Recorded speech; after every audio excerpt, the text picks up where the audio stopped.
Perumbavoor ഓർണയിൽ UDF പ്രവർത്തകന് കുത്തേറ്റു. പരാതി കൊടുത്തിട്ട് 3 ദിവസമായിട്ടും പോലീസിന്റെ ഭാഗത്തു നിന്നും യാതൊരു നടപടിയും ഉണ്ടായിട്ടില്ല. ഇക്കഴിഞ്ഞ പഞ്ചായത്ത് ഇലക്ഷന് നെടുന്തോട് 7ാം വാർഡിൽ നിന്നും ജയിച്ച LDF സ്ഥാനാർത്ഥിയുടെ വിജയാഘോഷത്തിന്റെ ഭാഗമായി ഓർണ ചുണ്ടങ്ങാത്തടം വീട്ടിൽ പരാതിക്കാരനായ UDF പ്രവർത്തകൻ ഷിൻഡോ കൃഷ്ണന്റെ വീടിന് മുമ്പിൽ പടക്കം പൊട്ടിക്കുകയും ആഹ്ലാദ പ്രകടനം നടത്തുകയും ചെയ്തിരുന്നു. ജനുവരി 4 ഞായറാഴ്ച രാത്രിയാണ് ഷിൻഡോയുടെ വീട്ടിൽ അതിക്രമിച്ചു കടന്ന് ആക്രമണം നടത്തിയത്. നെഞ്ചിൽ കുത്താൻ വന്നപ്പോൾ കൈകൊണ്ട് തടഞ്ഞതുമൂലം ഷിൻഡോയുടെ കൈക്കാണ് പരിക്കു പറ്റിയത്. പരിക്കേറ്റ ഷിൻഡോ പെരുമ്പാവൂർ സാൻജോ ആശുപത്രിയിൽ ചികിത്സയിലാണ്. ഞായറാഴ്ച രാത്രി തന്നെ പെരുമ്പാവൂർ പോലീസിൽ പരാതി നൽകിയിട്ടും പോലീസുകാർ ആരും തന്നെ തിരിഞ്ഞു നോക്കിയിട്ടില്ല എന്നും പരാതിക്കാരനായ ഷിൻഡോ പറഞ്ഞു. ഈ കഴിഞ്ഞ തദ്ദേശ തെരഞ്ഞെടുപ്പുമായിട്ട് ബന്ധപ്പെട്ട് ഞാൻ UDFന്റെ സജീവ പ്രവർത്തനമാണ്. അവിടുത്തെ കുറച്ച് CPIമാർ ആയിട്ട് ചെറിയ അവർക്ക് ഞാൻ UDFന് വേണ്ടി പ്രവർത്തിക്കുന്നുണ്ട്. അവർക്ക് എന്നോട് വൈരാഗ്യം തോന്നിയിട്ടുണ്ട്.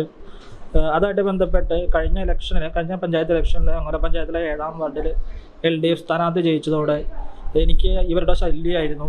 എൻ്റെ വീടിനും എൻ്റെ കടയ്ക്ക് മുന്നിൽ വെച്ചിട്ട് LDF സ്ഥാനാർത്ഥി വിജയിച്ചു എന്നും പറഞ്ഞ് ഗുണ്ടുകൾ പൊട്ടിക്കുകയും അവിടെ നിന്ന് ആഘോഷങ്ങൾ സംഘടിപ്പിക്കുകയൊക്കെ ചെയ്തു.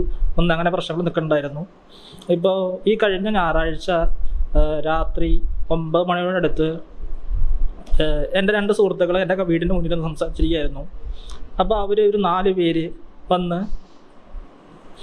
ഇവരായിട്ട് ഒരു വാക്കുതർക്കം ഉണ്ടായപ്പോൾ ഞാൻ ഇവിടെ കിടന്ന് പ്രശ്നം ഉണ്ടാക്കില്ല, എൻ്റെ വീടിൻ്റെ മുന്നിൽ കിടന്ന് പ്രശ്നം ഉണ്ടാക്കില്ല എന്ന് പറയുകയും ഇവർ പിന്നീട് എന്നെ മർദ്ദിക്കുകയും അതിൽ കുഞ്ഞോനെന്ന് വിളിക്കുന്ന ബിനു എൻ്റെ വീടിൻ്റെ ഗേറ്റ് തള്ളി തുറന്ന് അതോടെ അവർ 4 പേര് ചേർന്ന് എൻ്റെ വീട്ടിലേക്ക് കയറി വരികയും കുഞ്ഞോനെന്ന് വിളിക്കുന്ന ബിനു എൻ്റെ വീടിൻ്റെ സിറ്റ് ഔട്ടിലിട്ട് എൻ്റെ നെഞ്ചിനടുത്ത് കുത്തിയ സമയത്ത് ഞാൻ കൈ വെച്ച് തടുത്തോട് എൻ്റെ കയ്യിലേക്കാണ് കയറിയത്.